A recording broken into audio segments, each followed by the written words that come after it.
With Dark Side of the Ring returning, I'm going to try and give reviews of certain episodes that I think are interesting and I think people are going to like, and ones that really do appeal to me.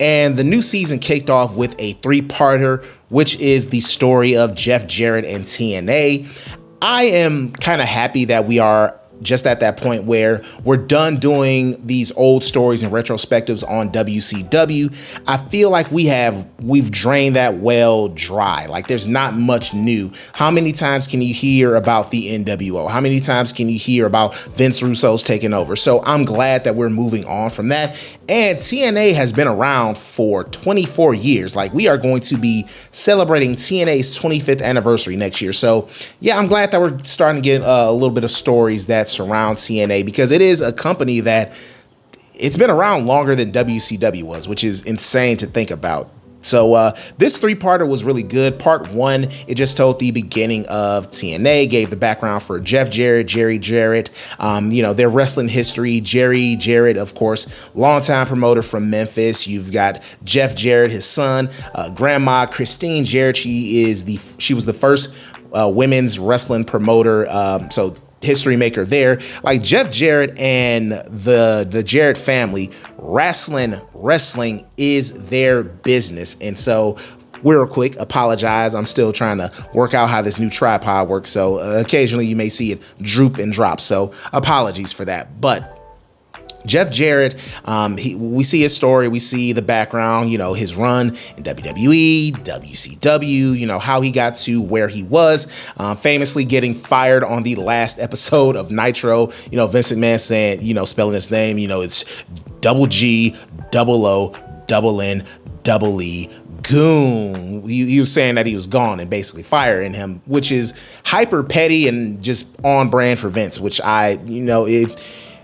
there was only one Vince McMahon. But we see Jeff Jarrett, his beginnings as a young babyface in Memphis, him moving to the WWF, being the country and western singer, Intercontinental champion, all of that stuff. We see that. We see him in 2000 and 2001, where he's world champion in WCW, the connection with Vince Russo.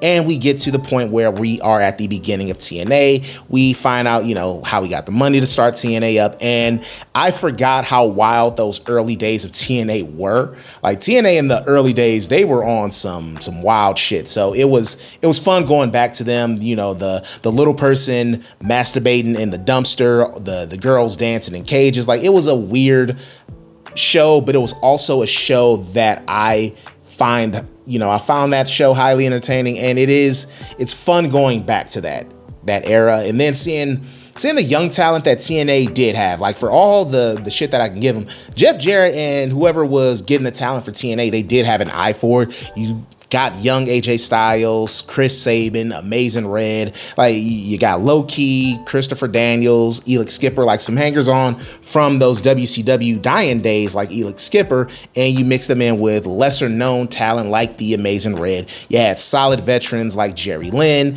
It was a good mix. It was a fun mix in those early days. Then we get into how the Carter family, Dixie Carter and her family, how they got involved, and Dixie slowly gaining more and more power and influence until she was able to drive Jeff Jarrett out. But that doesn't happen for a little bit. We see TNA picking up their momentum, getting those big signings like Christian Cage, who I think was a huge signing for them.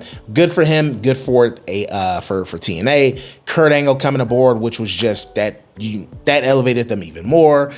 Guys coming from the indies like Samoa Joe and Austin Aries. Like there were a lot of things happening in TNA, and for a while during the 2000s, like from about 2005, 2006 ish, I would say, let me recorrect. 2005 to about 2009, I would argue that there were weeks where TNA was the more entertaining show and the show that I looked forward to watching more than WWE. Like TNA they were rolling. You had the X Division, you had a solid main event scene, you had the emergence of the knockouts with people like Awesome Kong, who was in this episode of Dark Side of the Ring. You had Gail Kim. You had all sorts of elements that really made TNA a must-watch product. And then you get to some of the personal issues. Like this really is more centered on Jeff Jarrett, which I appreciate. it's fine, but it is one of those things where it's like it centers on Jeff Jarrett, and Jeff Jarrett is a central figure, is maybe the most central figure of TNA that's not named AJ Styles or, Kurt Angle. But we could have just had a Jeff Jarrett episode, which was fine. Like, I would have loved a little bit more TNA. I would have loved to have seen some other people. Jerry Jarrett, has passed away. We didn't have Don West. He's since passed away. Like, there are key people who have passed away in that time. And there's some who I was like, I would love to have seen AJ Styles appear. I know there may have been a conflict, but why not? Like, let AJ Styles appear and let him talk about TNA. Why? Samoa Joe is on this season of Dark Side of the Ring because they're going to do an episode on him and the Necro Butcher. But why wasn't Samoa Joe there? Like, why didn't you at least make the effort to reach out to Abyss, reach out to AJ Styles, reach out to Kurt Angle to kind of get their perspective on it? That's a nitpick that I have.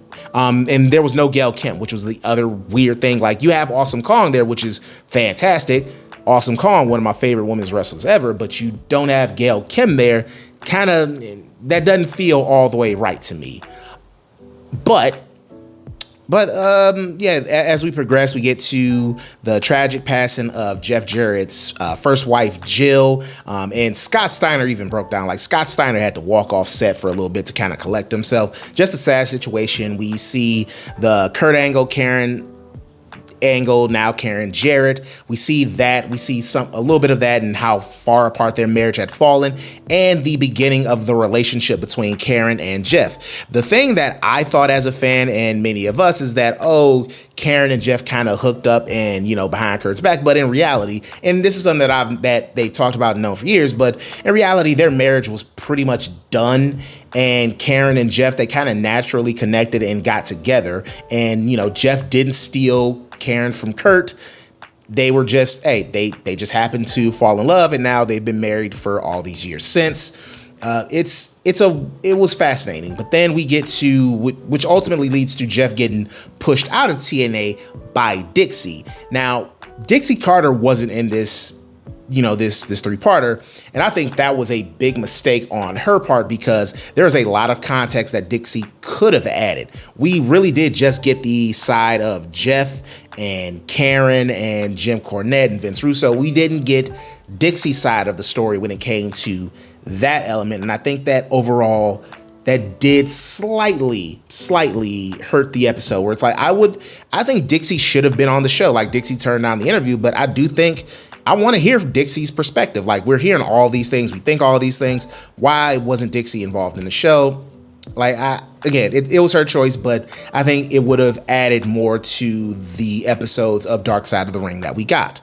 Then we get to the Hulk Hogan, Eric Bischoff era of TNA, and it is kind of what killed TNA for a little bit. WWE, they counter-programmed. It was basically like they took a sledgehammer to kill a mosquito, where it's like, okay, y'all are going to move to Monday nights. Cool. Let's bring up Bret Hart and let's have him and Shawn Michaels reunite, and then him and Vince McMahon get in the ring together. Like, let's do that. The thing that people have been wanting to see on WWE TV for over a decade is the return of Bret Hart. And hey, we got that. So hey, too bad, TNA. Y'all are done. And TNA, the Hogan Bischoff era really did sap a lot of interest and a lot of goodwill that TNA had. I remember the pay-per-view where they had Val Venus beat Christopher Daniels, and the fans turned their back on it. They took away the six-sided ring. And so it really was like Hulk Hogan and Bischoff didn't understand or didn't give a shit about TNA. And that really came through on the television product, where Hulk Hogan, it almost felt like Hulk Hogan thought TNA was beneath him. And yeah, he's Hulk Hogan. Like he is one of those few people who's like, he's bigger than wrestling, but it's also like, damn, bro, you could have put some effort in to care about the company that you're with. So that era of TNA is not fun. And then how Hulk Hogan, his exit with Dixie Carter holding onto his leg, dragging him. And it really was, Dixie Carter, it feels like she got played. With how Hulk Hogan went out, she definitely got played. Like, I don't know who convinced her, whether it was Eric Bischoff that convinced her or if it was Hogan. They embarrassed Dixie. They embarrassed TNA with how she was just begging and holding on to him and dragging him out like, no, Hulk Hogan, stay. Like, and it was embarrassing. But Dixie Carter, according to what a lot of the wrestlers say, Dixie kind of wanted to be Stephanie McMahon, and so that was her Stephanie McMahon moment. But overall, this was a solid 3-part opener for this new season of Dark Side of the Ring. Like I said, I wish we had gotten more TNA elements, like TNA post Jeff Jarrett. Like, why didn't the Hardys talk more about the final deletion? Because both Matt and Jeff Hardy were a part of this. Like, there's elements that I wish that they had done with this set of episodes, but I can't complain too much. It was solid. It was a solid opener, and this season looks to be kind of interesting. The Missy Hyatt episode, who was basically the proto Sunny Sable, like the blonde, big-titted woman who people fawn over. She was the proto version of that, so I'm looking forward to seeing that episode. That's one that I'm interested in. The Necro Butcher Samoa Joe episode, that's one that I have some interest in. So this season should be good. Surprisingly, they still haven't run out of material. So, and with AEW being a thing, with WWE Modern being a thing, they're not going to run out of material soon. So yeah, it was a solid opener.